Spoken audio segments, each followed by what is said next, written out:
Théophane Nicolas, donc moi je suis archéologue à l'INRAP et je collabore avec l'équipe hybride et en particulier Valérie Gouranton et Ronan Gogne depuis une dizaine d'années autour des questions de l'application et l'usage des réalités, de la réalité étendue à l'archéologie. Aujourd'hui, je vais me faire le porte-parole de Valérie et Ronan pour vous parler de la puissance de la réalité étendue dans le domaine du patrimoine. Donc, ces travaux sont issus de travaux collaboratifs au sein de l'UMR IRISA et en particulier de l'équipe hybride. L'UMR IRISA est une très grosse structure multitutelle avec plusieurs sites, avec un large champ de sujets de recherche et des axes transversaux, et en particulier un axe transversal qui est dirigé par Valérie Gouranton, qui traite de art, culture et patrimoine. L'équipe hybride est une équipe d'une trentaine de personnes dirigée par Anatole Lécuyer. Et le domaine d'application est la réalité virtuelle augmentée et mixte et travaille autour des interactions 3D dans ces environnements. Euh, Au sein de l'équipe hybride, plusieurs défis sont traités. On travaille sur la conception d'environnements virtuels et des scènes 3D complexes. Ajouter de l'information sémantique au modèle 3D, la modélisation physique d'objets avec une application des lois de la mécanique, par exemple la fracture ou les objets déformables. On souhaite également interagir entre les objets et cet environnement, donc ce qui entraîne des modélisations de scénarios ou des propositions autour de métaphores d'interaction. Et enfin, pour certaines interactions, on a un besoin de retour sensoriel pour saisir le poids et la force des objets, avec l'usage du retour haptique à bras d'effort. En outre, on travaille également sur d'autres applications. On a des travaux autour de l'activité du cerveau. Donc, vous avez un exemple sur l'image en bas à gauche avec euh, la possibilité de déplacer des objets et d'interagir avec les objets, des usages multi-utilisateurs et des collaborations à distance, comme vous avez un exemple en bas à droite où on a dans deux salles immersives différentes, dont une à Londres et une à Rennes, des utilisateurs qui manipulent une onde sismique. Pour aujourd'hui, on va vous traiter plus particulièrement de l'interaction entre les objets hybrides numériques et le patrimoine culturel. Et je vais, après une petite partie introductive, passer en revue un certain nombre d'études de cas.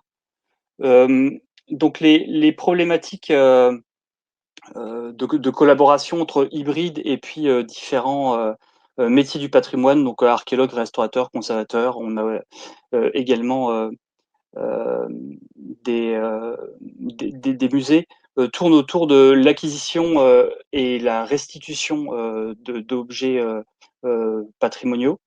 Vous en avez un certain nombre d'exemples là sur les vignettes juste en dessous, avec l'usage de différents médias, qu'il s'agisse de l'impression 3D ou de la réalité virtuelle. Et ces éléments-là sont directement utiles dans le travail analytique des chercheurs euh, pour l'étude de ces objets. Donc là, par exemple, sur le poids que vous avez, c'est un poids de balance que vous avez à gauche, donc on a une impression 3D qui permet de visualiser et aussi d'interpréter la manière dont ce poids en pierre a été fabriqué et sa relation avec un axe métallique en fer corrodé, ou au milieu, l'exemple de vertèbres humaines qui sont issues d'une incinération et qui, dans la réalité, ont disparu. Donc, elles n'existent que sous forme de négatif. Et après une acquisition en tomodensitométrie, on obtient comme ça une visualisation de ces vertèbres qui ne sont plus tangibles, qu'on ne peut plus manipuler, puisqu'elles ont été remplacées par du sédiment et via des outils de segmentation et ensuite d'impression 3D, on peut obtenir et manipuler ces vertèbres réellement. Donc, ce qui est particulièrement intéressant, entre, donc ces 2 domaines, le patrimoine culturel et les recherches en informatique, c'est qu'on va avoir, 2 disciplines qui sont, on va dire, opposées, mais elles sont toutes les 2 reliées par, des points communs qui tournent autour de la perception et l'interaction avec les objets. Donc, durant nos travaux, on a mis en place une méthodologie qui est, assez récurrente, qui est de partir, d'un matériel ou d'un contexte, donc, archéologique, ou autre, que l'on va, numériser ou modéliser et à partir de ces modélisations et numérisations, on va obtenir des données numériques qui vont être traitées, pour, générer, des données, 3D. Et à l'issue, de ce travail sur les données, numériques pour obtenir des données 3D, on va pouvoir mettre en place, de la conception et de la production qui est là relativement multiple. Donc qui vont de l'impression 3D, aux interactions en réalité virtuelle, augmentée, ou mixte. Toute cette chaîne étant systématiquement, problématisée par, les chercheurs, du domaine du patrimoine, mais également par les chercheurs en informatique, avec une évaluation et une expertise métier, des métiers du patrimoine autour de la production des éléments, générés.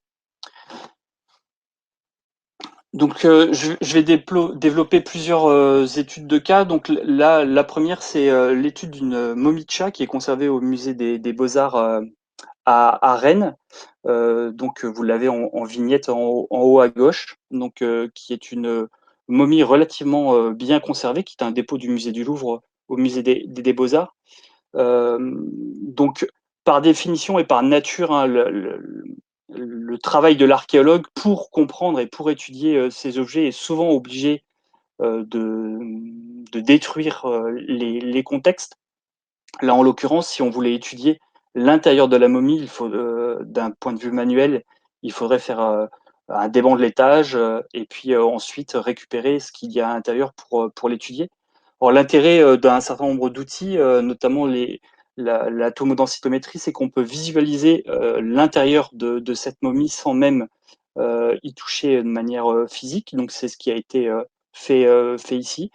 Donc, on obtient des données numériques qui vont être traitées et on va pouvoir comme ça visualiser ce qu'il y a précisément à l'intérieur de la momie. Là, en l'occurrence, on ne se retrouve pas avec un seul chat, on a des éléments manquants. Donc par exemple, on n'a aucun élément de crâne, il a été remplacé par une pelote de fil et lorsque l'on dénombre les os et le nombre de pattes, on s'aperçoit qu'on a, plusieurs, individus qui ont servi à concevoir cette momie. Donc à partir des données, traitées, on obtient, donc ces données 3D et qui, ont permis d'imprimer en 3D les différents éléments composant, cette momie. En l'occurrence, vous avez, l'impression, ici en bas, au milieu, en jaune de la pelote de fil, de l'amas osseux, de l'intérieur de la momie et également des éléments, surfaciques. Donc, l'enveloppe surfacique, a permis de générer un petit travail en réalité augmentée, projective, qui permet justement de visualiser par rapport à la masse de bandelettes le positionnement, des éléments la composant. Et on a également, réalisé une impression, 3D en transparence que vous avez un modèle 3D, à côté à droite qui permet là aussi d'imprimer, l'enveloppe, en transparence et les éléments osseux et de la pelote de fil, à l'intérieur en fausse couleur.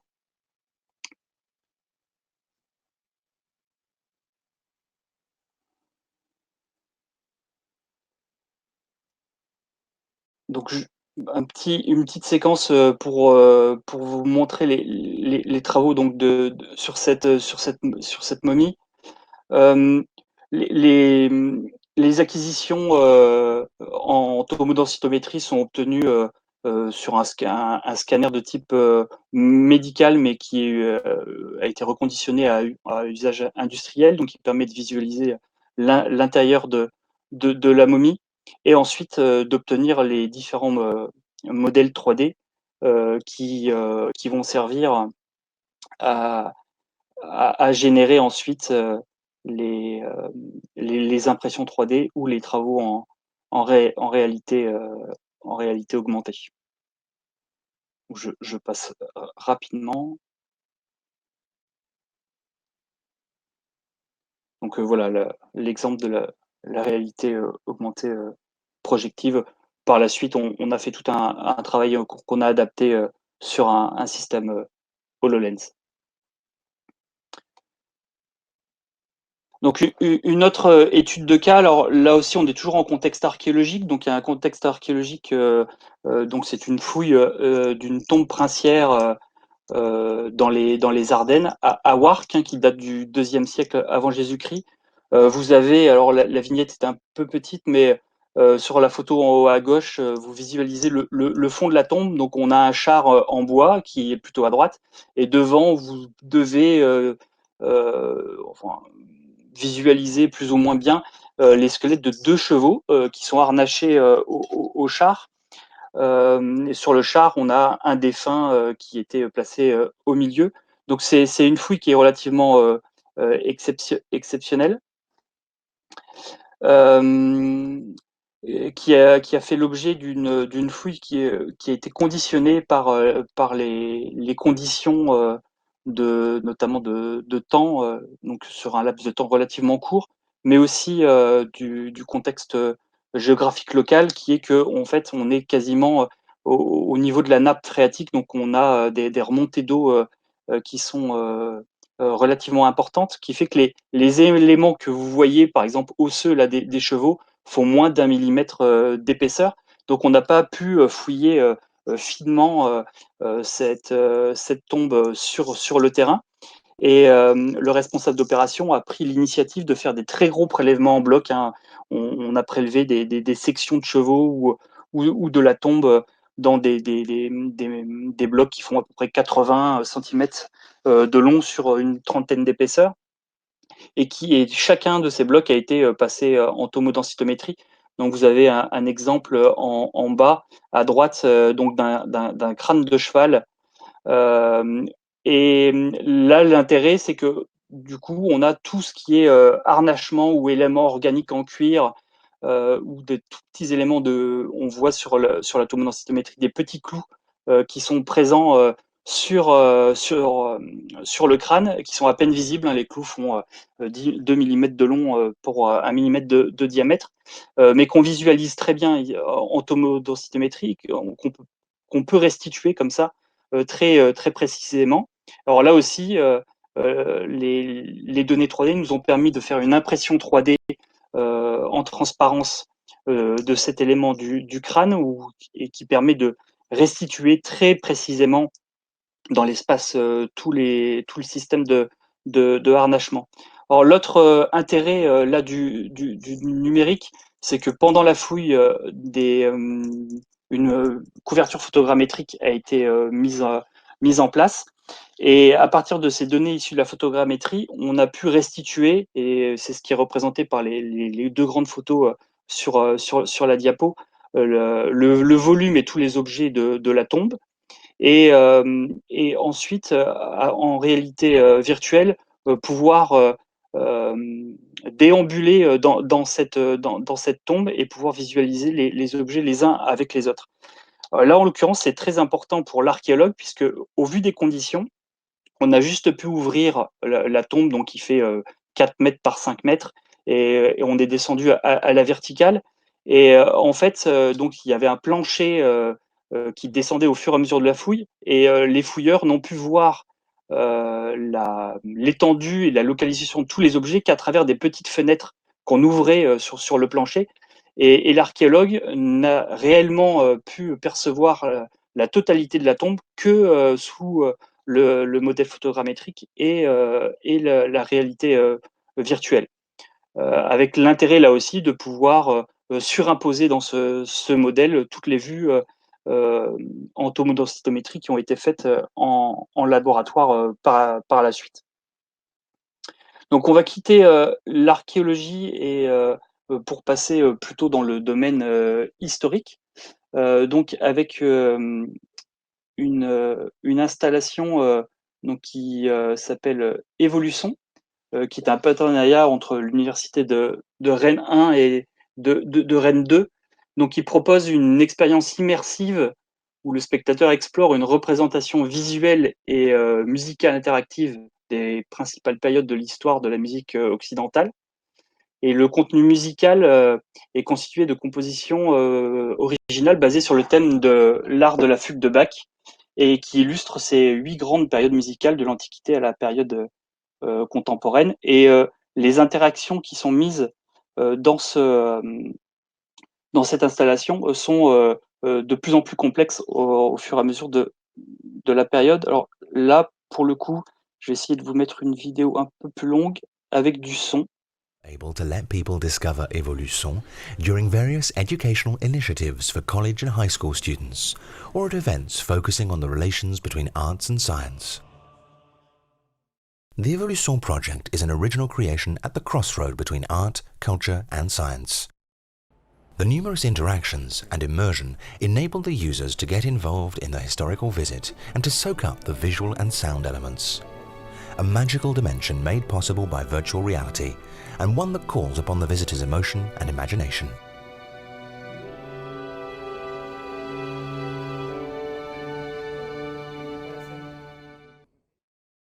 Avant-dernière étude de cas, donc la reconstitution d'un navire du XVIIIe siècle, donc le Boulogne. Donc là, c'est les données matérielles sont relativement différentes puisque le bateau n'existe plus. Donc là, les données sont essentiellement iconographiques et sous forme de plans. Et à partir de ces données iconographiques et les plans, un travail de modélisation a permis de restituer le bateau. Donc c'est un bateau qui fait un peu plus de 30 mètres de long, 36 mètres de long, 10 mètres de large, et qui permettait d'avoir un équipage d'environ 140 individus. Et donc le bateau a été restitué. Donc là, tout le son classique lorsque l'on est à bord d'un bateau, hein, le bruit de la mer, les mouettes, etc. Mais voilà, donc vous êtes à l'intérieur du Boulogne. Les éléments extérieurs et aussi intérieurs du bateau ont été restitués. Et on peut comme ça simuler en fait les déplacements et puis surtout se représenter en fait les volumes utiles à l'intérieur du bateau. Et c'était l'un des éléments marquants en fait de cette restitution et de pouvoir comme ça se déplacer et interagir entre des individus puis des éléments de la cargaison, par exemple le bétail dans la cale, et qui montre que les espaces de vie étaient vraiment restreints dans ce bateau. Et ça, sans remettre en cause, ça pose vraiment des questions aux historiens, justement sur ces déplacements longue durée à l'intérieur de tels bateaux. Donc le bateau est entre guillemets utilisable, on peut se déplacer à l'intérieur, tirer au canon, et également avoir des simulations de navigation, sachant que tout ce qui est intempéries telles que la houle, le vent, est également simulé dans l'application, et permet vraiment de restituer des scènes de vie et à l'intérieur du bateau. Donc là, on peut l'explorer Donc là, ce sont des vues qui sont faites dans Immersia, donc qui est une grande salle d'immersion en RV, et on peut vraiment se déplacer de manière assez libre à l'intérieur du bateau. Dernière étude de cas, alors là, qui est vraiment un cas intéressant qui montre qu'on peut travailler et avoir des données relativement pertinentes juste à partir de données brutes. Donc là, vous avez la salle du jeu de pommes qui a été fouillée assez récemment par l'INRAP dans le centre-ville de Rennes. Donc là, vous avez la vue du nuage de points, donc vous avez 800 millions de points affichés, et on peut se déplacer à l'intérieur du bâtiment, et le, le nombre de points et la visualisation est suffisante pour faire un certain nombre de constatations concernant le bâti, et qui intéressent directement les archéologues. Alors là aussi, avec la possibilité a posteriori, puisque ce bâtiment, puisque nous sommes intervenus, a été en partie détruit par sa réhabilitation. Et on peut là aussi aller vérifier après coup un certain nombre de points qui auraient pu être notés lors de l'intervention, et qui nécessitent nécessite une vérification. Et à partir de ces données brutes là, en l'occurrence pour la salle du jeu de pommes, il y a une application en réalité virtuelle d'usage du jeu de pommes qui a été générée. Donc je vais conclure cette étude de cas, et bon, même si ça a été assez rapide, je pense qu'on a pu montrer tout l'intérêt de la XR pour le domaine du patrimoine relativement ancien, tel qu'on peut l'avoir en archéologie, mais aussi plus récent, tel que les historiens peuvent les traiter, par exemple.